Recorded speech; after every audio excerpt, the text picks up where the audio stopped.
or two. I'm now going to press Neil, my camera and your camera are going off, and we're going to start the webinar. Maddie, it is give it 30 seconds for people to arrive. Okay.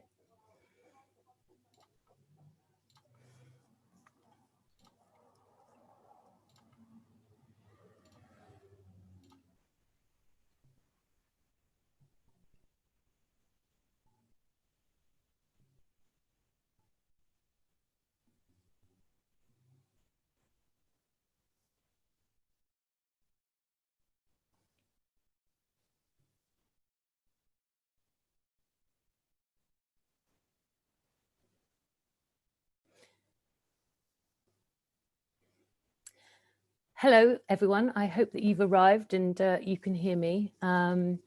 First of all, I'd just like to apologise because I think you were probably expecting Faye Milton, the amazing drummer from Savages, but unfortunately she's had a bit of an emergency today and hasn't been able to attend. We were hoping that she was going to be able to, but she just can't. So a big apologies on behalf of her, and you'll just have to listen to me instead. So my name is Maddie Reid-Clark.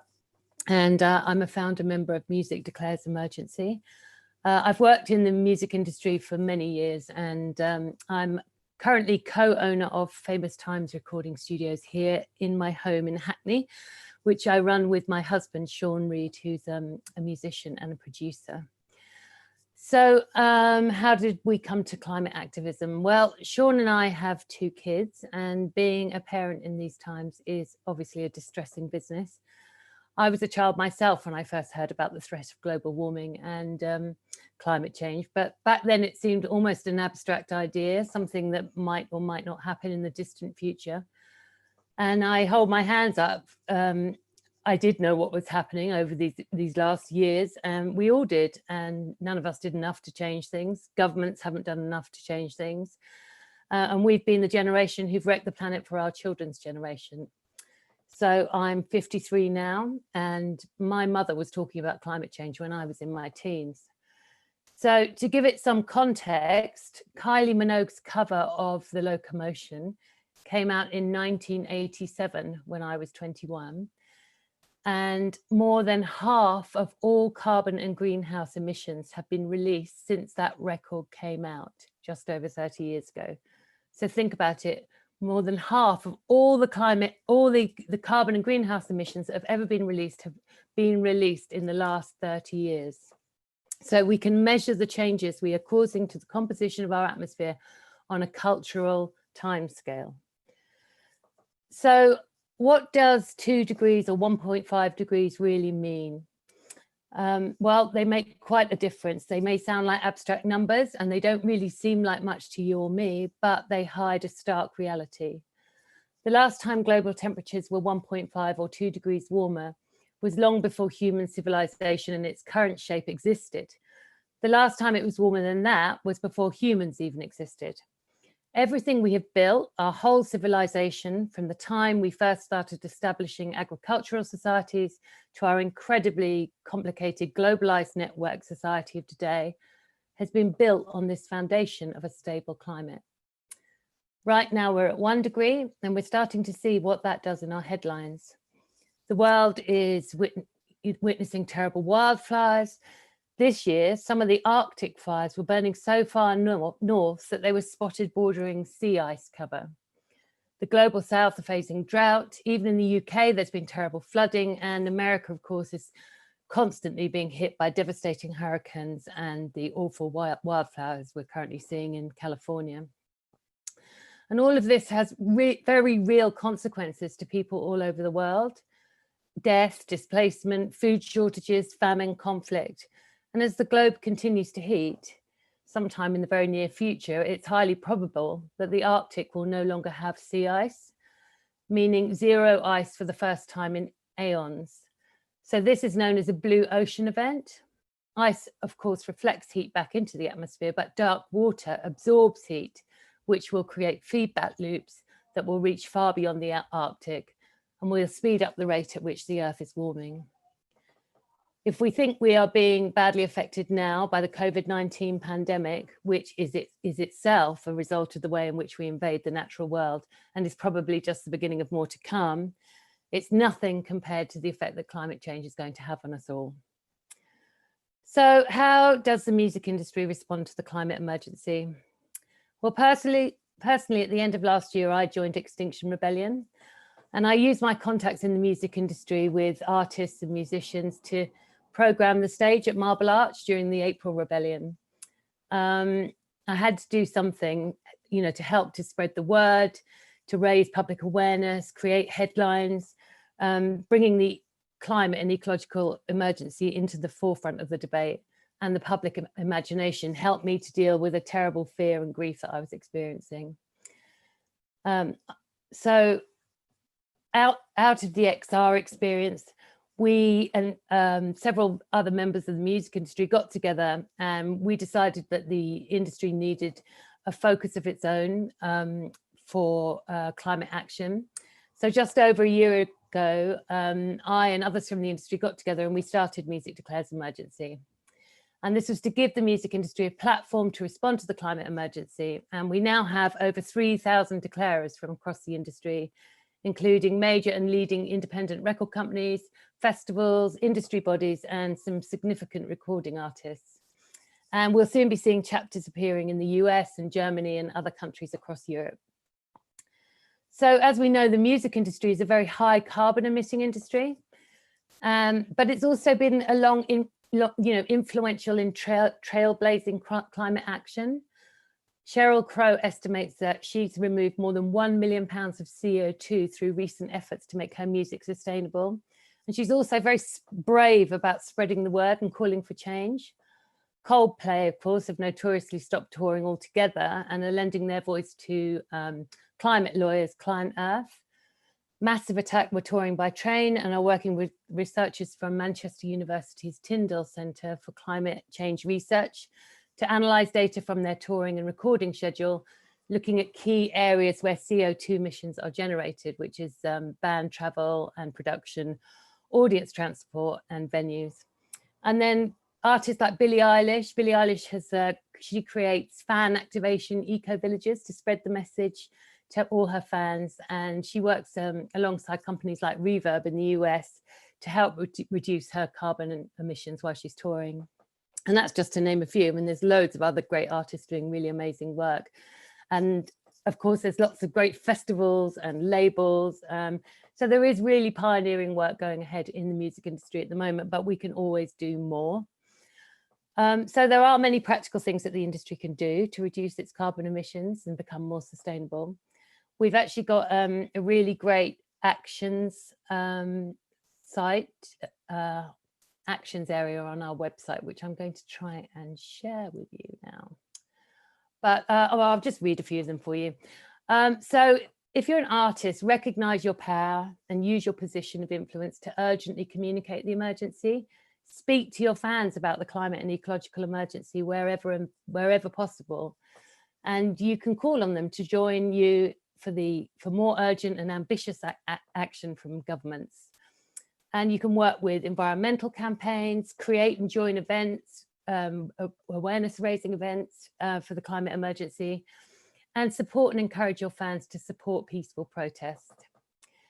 And also you can make the climate and ecological emergency a priority that everyone who works with you, including your management, agent, label, PR, and other partners, so that you could give someone the task of working on your team to make your career more greener.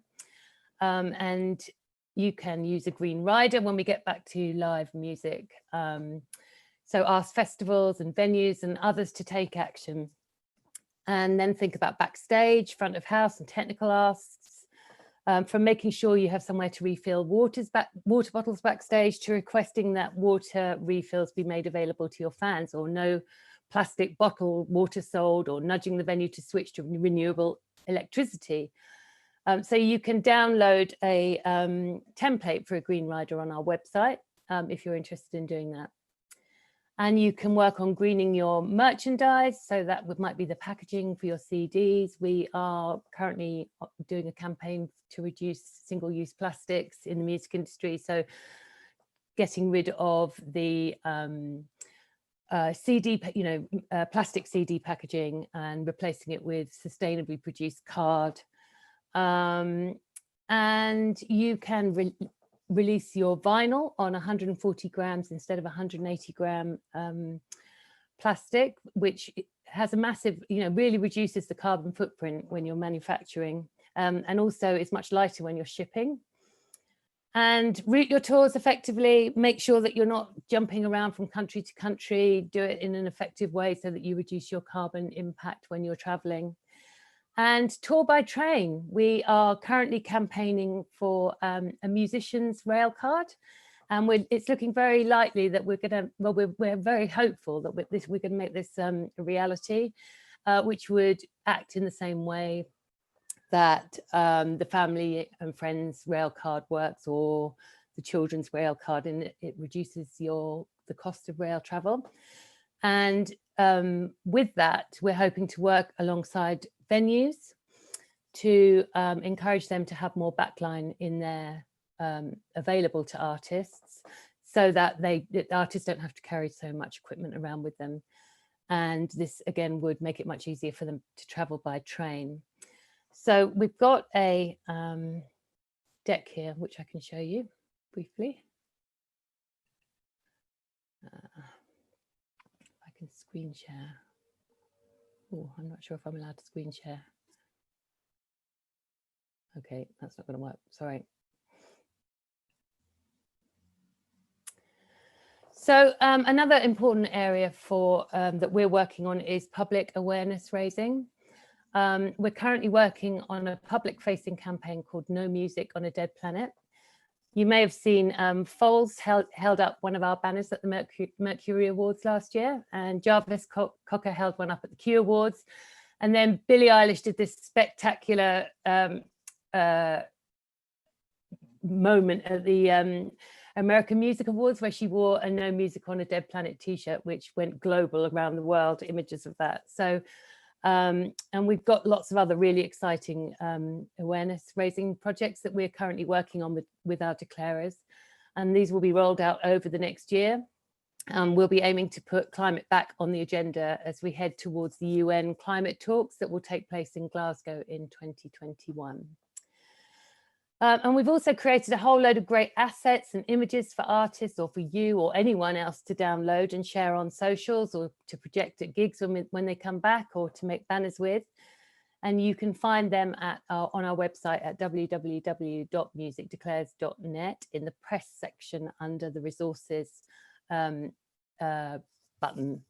And obviously on that website, you'll find all the resources for sustainable touring, or if you're a festival, if you're an artist, or how to make your businesses more sustainable, or even if you're just a fan, what actions that you can take to reduce your carbon impact. So go and find them and share them. And like our artists, you can also go and talk to people about the climate emergency. If you tell 10 people and they all each tell 10 people, and then they all go away and tell 10 people, then you see how quickly the word can spread. And of course, we can all make changes in our own lives. We can buy less stuff. That's really important. We can stop buying fast fashion. We can consider becoming vegetarian, join an environmental pressure group.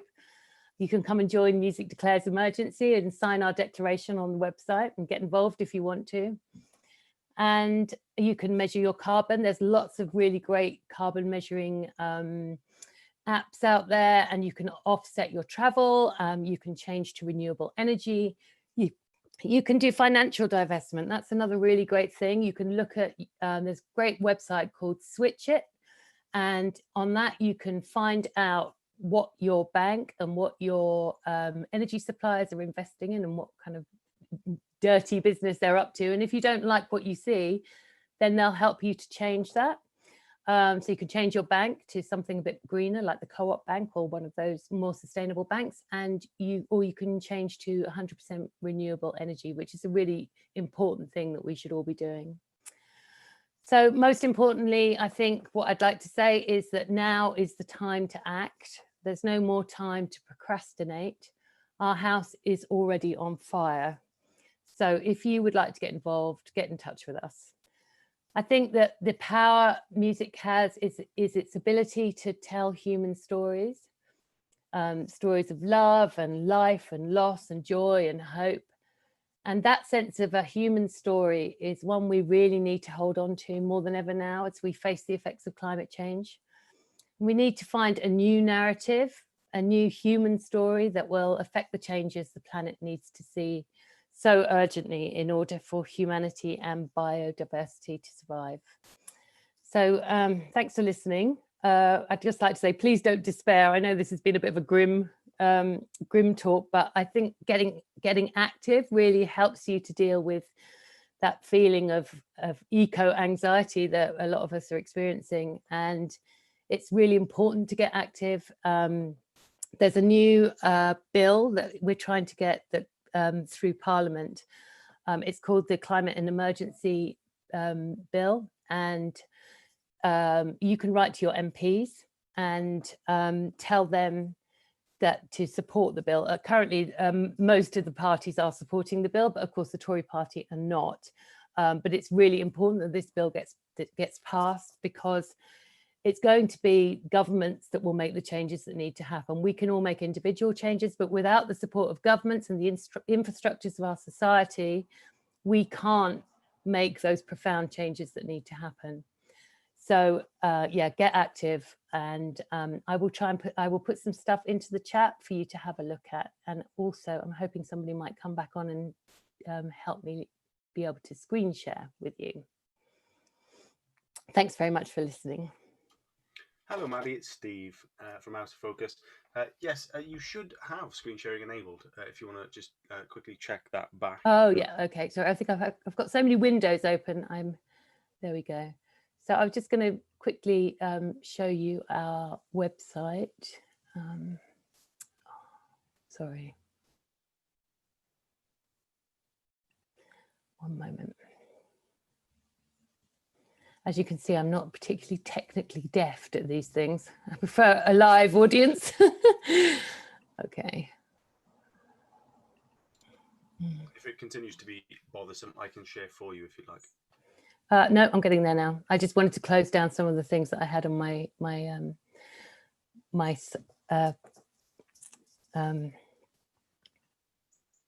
okay. Is that working now? No, it's not, is it? Okay, perhaps you better do it for, oh yes, you are screen sharing. Why is that not coming up? Can you see my screen? Yes. Oh, great. Okay. So I just wanted to talk you through our website a little bit. This is our direct declaration. We call on governments and media institutions to tell the truth about the climate and ecological emergency. We call on governments to act now to reverse biodiversity loss and reach net zero greenhouse gas emissions by no later than 2030. We recognise that the emergency has risen from global injustices and will work towards systemic change to protect life on Earth. And we acknowledge the environmental impact of music industry practices and commit to taking urgent action. And then you can sign up. It's really easy, and we look after all your data very carefully. And then you can see yourself on the list of declarers. So you'll see we've got some pretty big names on here. We've got Billie Eilish, Aurora, Annie Lennox, Robin, Shabaka Hutchins. And you'll see there's Brian Eno.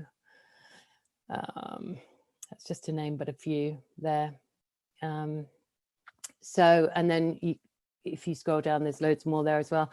And then we've got all these major organizations. So we've got Abbey Road Studios, we've got Universal Music, Sony Music, the Incorporated Society of Musicians. With, you know, you can see there's lots and lots of, and tons of the independent labels as well, and management companies, Musicians Union. So we've got, you know, the support of really unprecedented support of the music industry here, which is very exciting. And then these are lots of individuals who've signed up as well. And in the resources section, you can see the actions. So if you go into that, you can decide what you want to be. So I talked a bit about the artist here. So let's say I am a festival. And then it will tell you all the things that you can do to make your festival more sustainable. And we also have, I am I think we have a venue there. So you'll see there's quite a lot of useful information, practical useful information that you can use. And one of the other things that we're currently working on, I'm just going to get the deck up. So this is our deck. And you'll see here, that's Billie Eilish wearing our No Music on a Dead Planet t-shirt. That's Faye, who should have been here talking instead of me. And that's Foles. So this is our No Music on a Dead Planet campaign, which is going to be a major kind of public facing campaign that we're really planning to ramp up. We're working with a really incredible sustainable t-shirt production company called Rapa Nui, T-Mill. And we're creating a series of No Music on a Dead Planet t-shirts that are going to be designed by artists, both music artists and actual artists.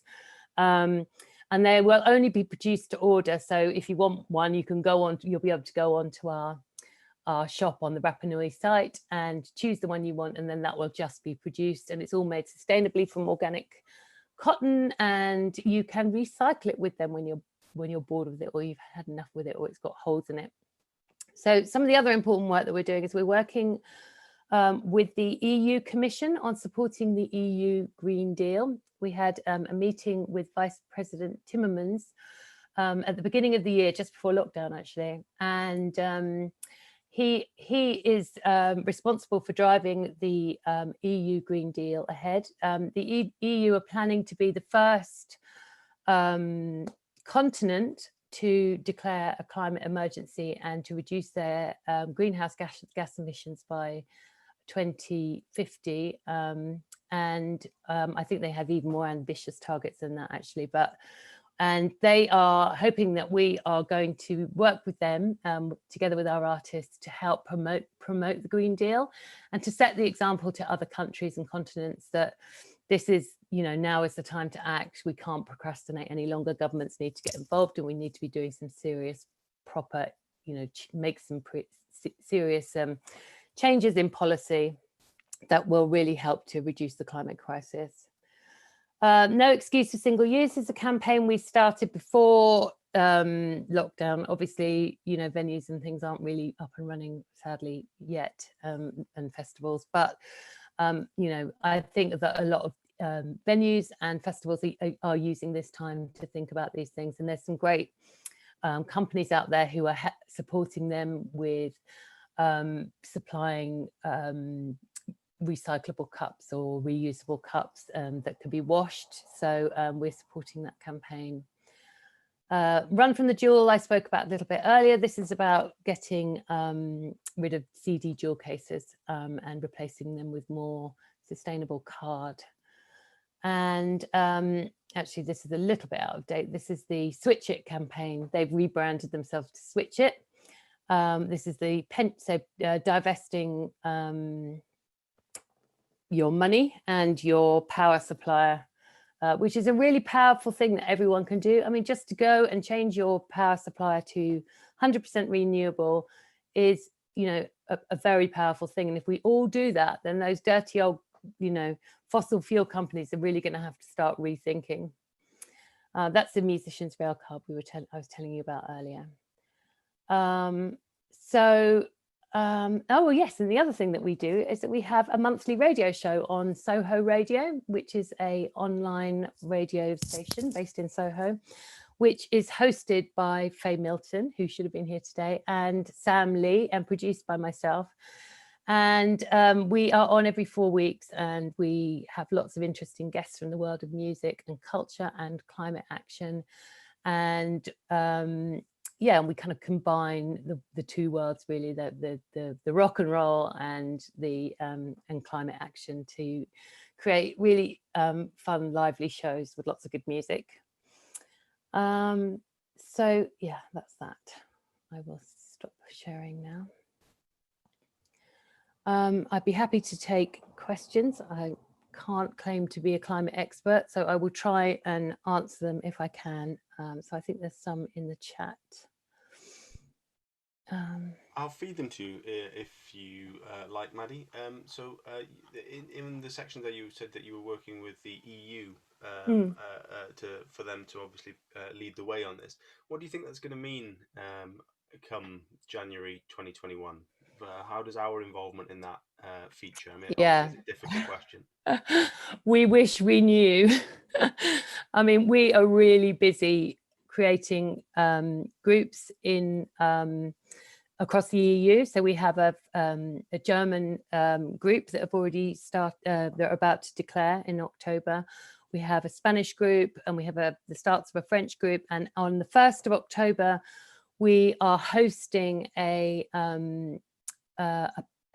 something similar to this, really. Well, it's a big Zoom meeting for anyone from the EU countries to come and get involved with Music Declares Emergency across the EU, and because we really want to become a truly global movement, and we don't want the fact that we're coming out of the EU to mean that we can't work alongside the EU in helping them to trailblaze where other countries like ourselves and America are severely lagging. So if there is anyone watching this that would like to come to that, you'd be very welcome. And there's an Eventbrite actually, but it's not open to the public, but I can share it in the group if you'd like. Are we the worst offenders? In terms of our global emissions? Yes, you mentioned the UK and the United States then. Yeah, well, no, I mean, I don't think we're the worst offenders, but I think we're the worst offenders at pretending we're doing really well and then hiding so we don't, you know, in our global emissions, we don't count all the things that are imported into this country. So if you think of all the crap that comes here from China, all the fast fashion, all the stuff, the plastics and all those things and how they're produced, you know, China is, people always say, oh, well, what about China? But, you know, they are the factory of the world. They are creating all this stuff that we are consuming. And we don't count that in our emissions. So China had to take the responsibility for those emissions, and then they send them to us and we use them. And so, you know, we are very good at pretending we're doing a good job, but we're not really showing the whole picture. And this is one of the things. It's about making governments tell the truth. It's about the media telling the truth. It's about waking people up to how bad this really is, because, you know, at the moment there's a smokescreen and you know, people aren't really seeing the truth. They're not being told the truth. So we might be look to be reducing our carbon emissions in terms of our traffic or whatever it is, but actually, you know, we're not. And as you know, we are high consumers. We fly a lot. You know, people in the Western world create most of the carbon emissions that are being emitted, you know, because of our lifestyles, because of our overconsumption, because of the meat we eat. You know, meat production is a huge problem. The rainforests are being stripped, you know, to create, to grow soy, to feed cows, to make hamburgers and milk and dairy, and for us to consume. And you know, until we stop consuming and stop the demand, then the globalized world is going to keep providing it for us. So, you know, we have a role to play in that. There's a question just that's come in privately to me in the chat box rather than the Q&A. So I'll feed you that one as well. It's about Brexit again, actually, post-Brexit. I mean, we've got sessions on it throughout the week as well. You know, it's one of the, if it's not COVID, it's Brexit kind of topics, Yeah. isn't it? But post-Brexit and our trade deals and so on, is this something that's part of the lobby? Is that why you're lobbying? Is that what it's about, getting this on the table as well when making you know, agreements with other nations? Well, I mean, I'm going to make it very clear we're not making agreements with other nations, but you know, I think our reach into the EU is very much about creating those models. So we work with a company, well, they're a charity called Julie's Bicycle, and Julie's Bicycle have been working for many years in the environmental sector around the cultural industry, so helping the cultural industry to become more sustainable. So together with Music Declares and Julie's Bicycle, we are hoping that we're going to be able to influence policy in around the Green Deal to help the cultural sector and to support the cultural sector and fund the cultural sector to make the changes that it needs to make to stop being so impactful. So that is the kind of, in terms of kind of policy, I guess that's where we are trying to change policy from the outside. But we're not part of creating the policy, as it were, within the EU. But hopefully, I mean, they're extremely open to what we're doing and really supportive to what we're doing. So I do feel that the climate movement as a whole is starting to have an impact. People are starting to listen, and things like the David Attenborough showing that incredible extinction program, is going to feed into the homes of many people and wake people up. So I think that the climate movement is starting to gain traction. I think that COVID put a bit of a hold on it, but it's coming back. It's coming back into people's awarenesses now. I hope that answers your question. Sorry, I'm doing my best. Absolutely, no, a valiant effort. Thank you very much. One more question. It's come. Simon asks, "What?" I'm sorry. Let me just log that back. He asks, "What on an individual level? What are the biggest things?" I mean, you mentioned vegetarianism. I imagine it's those kind of things. That we must be referring to, like taking some responsibility ourselves. What individually can we do? Well, I think there's loads of things that we can do individually, and vegetarianism, or not even necessarily having to become a vegetarian, but reducing radically the amount of meat you eat. So maybe just to once a week, or even once a day if you eat it 3 times a day, and what meat you do eat should be sustainably produced, hopefully in the same country that you live in, and organically produced. So yes, that, stop buying stuff, stop buying fast fashion, look at where your things are coming from, how they're being made, be more considered in your consuming choices, buy for longevity rather than to stuff something in the back of your cupboard and never wear it. Become more conscious when you shop. If you work if you have to travel for work, think about how you travel. This summer, Faye, she did her holiday by train all across Europe, and she had an amazing time. And so maybe think of that as an option. Get the Eurostar to Paris and then travel around Europe on the train. And it's not that expensive, actually. I think you get five train tickets or something within it's like what we used to do when we were younger, the what's it called? I've forgotten what it's called, but anyway, that what was it called? I can't remember. It's the trans-European thing. Yeah, but it's still available. And